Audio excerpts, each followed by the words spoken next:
What do I do if I don't have enough experience? What if I'm underqualified for a job? Well, first of all, you should have this mentality in mind when applying to jobs and apply to jobs that you feel you are underqualified for. If a job is asking you to do something that you already feel confident, then you should ask yourself, what am I going to learn in this job? Am I going to learn actually? Is this job going to put things on my resume that will make me get better and get a better position in the future? Or am I just going to do the same thing that I already know what to do or how to do it? Finally, you have to keep in mind that job postings are put in order to weed out the weak candidates. I have seen way too many of these created by non-technical people or just making jobs sound tougher than it really is to remove junior developers or engineers from applying. So ask yourself, is this job going to be tough? Good. Then that is what you want. That's what you should be doing. Do you feel confident you are very qualified for this job? Okay, then maybe you should push yourself and apply to a job that's more difficult than you think. Every application should be a long shot. If you're applying to something that you're 100% qualified for, where is your room to grow? So dream big. But in order to dream big, you might have a bit of a roadblock. What if you don't have enough experience? See, I don't love resumes and I don't think a lot of people do either. But sometimes without a resume, you cannot get an interview. And in order to have a good resume, you need to have something to put on it, like great experience.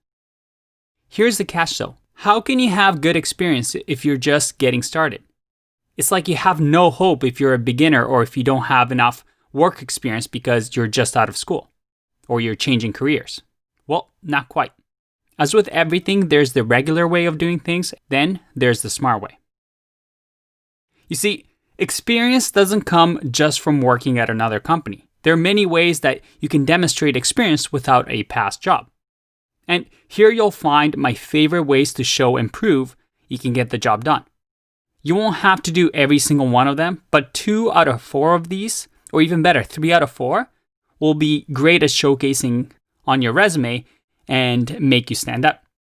So let's go in order and see how we can do this. The first one is GitHub. GitHub is a great way to demonstrate that you actually code, that you've built projects. The number one thing you can do is to start making commits and making sure that you have a good history of things that you've done. And by the way, if you're wondering how I got this cat picture in here, I'll show you a little trick in the next exercise to make your contribution look a little bit nicer and busier in case you're just getting started and you don't have a good past history. Another way to improve your GitHub profile or to just add more experience is contributing and participating in open source projects. For example, I've created a Zero to Mastery organization where we have a ton of open source projects by the community that you can contribute to. And they're made specifically for you to mess up, make mistakes. Nobody's going to yell at you. These are just fun projects that are open source that you can contribute to. And you can do as much or as little as you want, but this will improve your experience in contributing to open source projects, and it's something you can add to your resumes. Now, contributing to open source projects, recruiters love seeing this because this demonstrates that you can work with others and also with something like GitHub and version control. All right, let's look at the next one. The next one is website.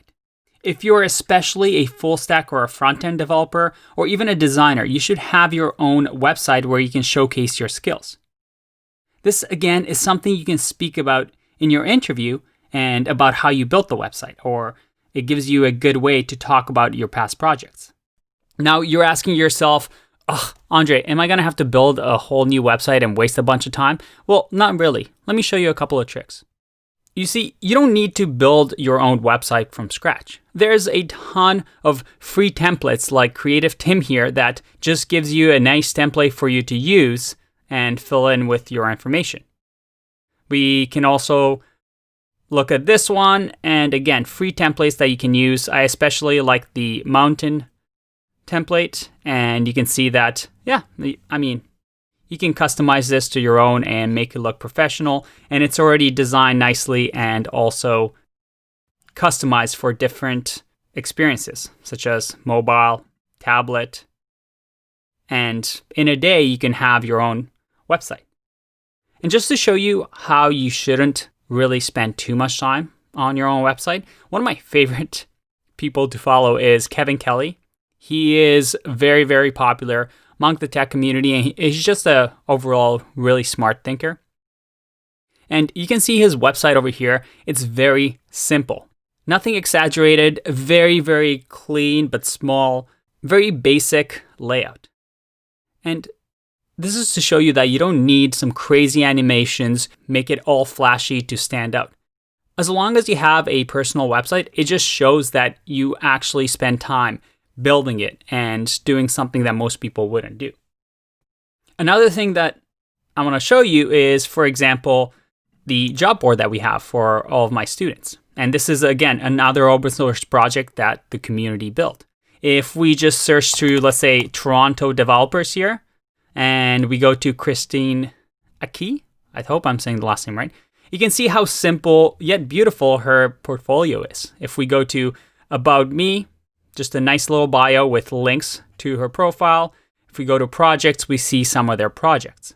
And this is something that she can put on her resume and immediately stand out from the crowd.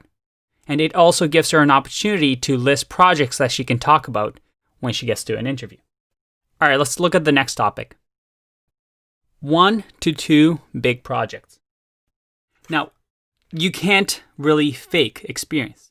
If you've never built anything beyond a to-do list or a Hello World app, you simply will not be able to get very good jobs.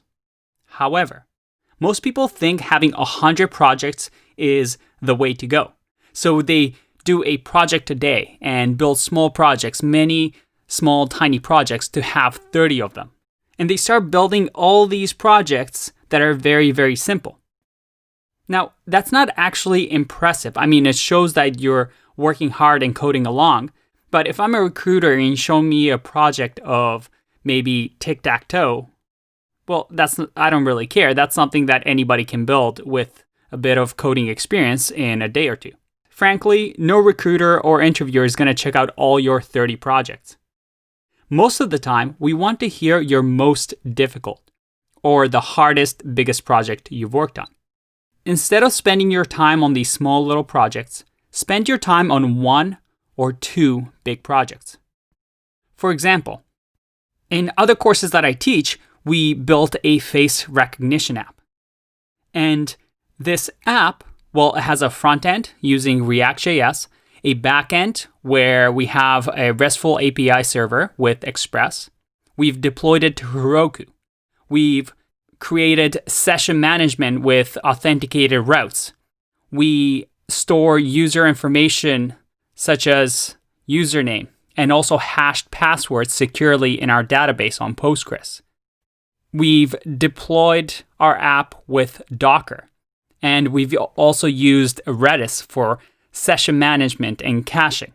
Now, all of that may not mean a lot to you, but having something like a one big project that you can talk about all these things will make you sound a lot more impressive than somebody that just builds a ton of tiny projects. So focus on that. Have 1 to 2 big projects that you can show off, makes you stand out, and it's also going to give you something to talk about during the interview. And put it up on your website or create its own website, and you immediately can put this as the first item on your resume. Because here's the thing. If you don't have work experience, if we go back to the resume we used in the exercise, remember this resume? Well, if you had no work experience, maybe for work experience, you can say something like JavaScript developer or web application developer and talk about how you build your project here. Because to a recruiter, it doesn't really matter if you worked at a certain company building an application or on your own. Or that could be a little bit vague too. They don't need to know that. They just need to know that you built things that are real, that are big and complicated, and you solved hard problems. So having 1 or 2 big projects that you can list on your experiences is a great way to add to your resume if you don't have enough past work experience at companies. And I have a few students who have actually used this technique to get interviews, even though they just learned how to code 6 months ago.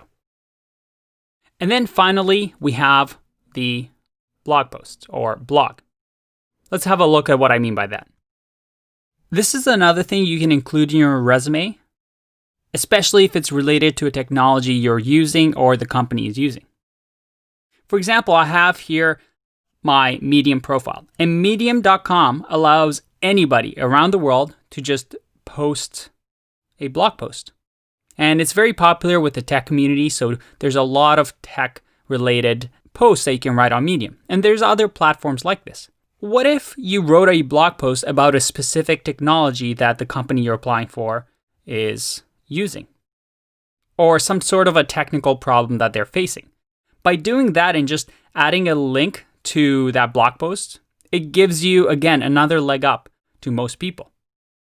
And the great thing about platforms like this is that, well, if we go to one of my articles here, you can post it to what we call publishers. And publishers allow your post to be discovered by others. And it's very simple to do. You can write a blog post on Medium in a day and submit it to a place like Hacker Noon, and lots of people see it.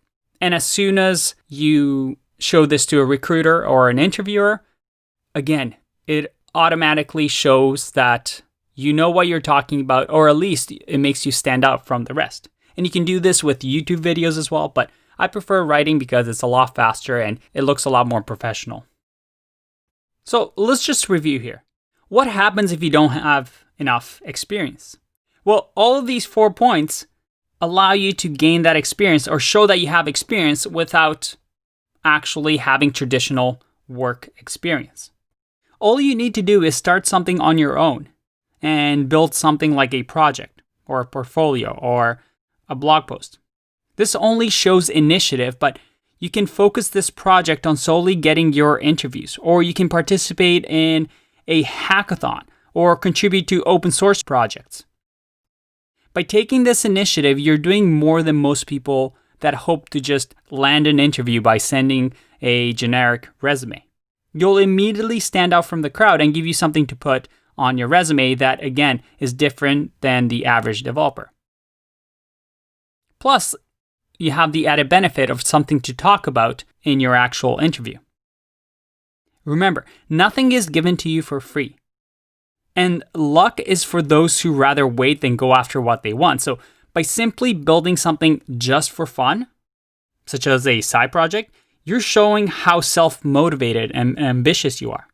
Experience doesn't mean on-the-job experience. Write about your portfolio projects. Maybe talk about your website and how you built it. Talk about your GitHub profile, maybe a hackathon you participated in, or open source projects you've worked on. Write a blog post on a specific technology that the company you're applying to is using. All of them answer this question: do you have experience? Finally, there are many things that you can add that are not developer related, but can make you a great employee. For example, did you work as an instructor at a camp? Well, you can now add ability to manage people and communicate well with others. Any skill that is related to getting the job done can be included. Also, if you have only had 6 months of coding experience, don't show that on the resume. That doesn't mean to lie, but to hide that information. Because a recruiter only glances at your resume. They won't care if you're the best developer in the world if they just see 6 months experience. That's too risky for them. Your resume will most likely be discarded no matter how good of a developer you are. So remember, resumes are only good to get your foot in the door. By tweaking your resume to show that you have experience so that the recruiters thinks, oh, interviewing this person is low risk because they know what they're talking about, is a good way of doing it. Do you have past experience? Have you made good decisions in the past? And have you worked on a challenging problem and solved them? If you're able to answer yes to that, well then, a recruiter is most likely going to ask you for an interview. I'll see you in the next video. Bye-bye.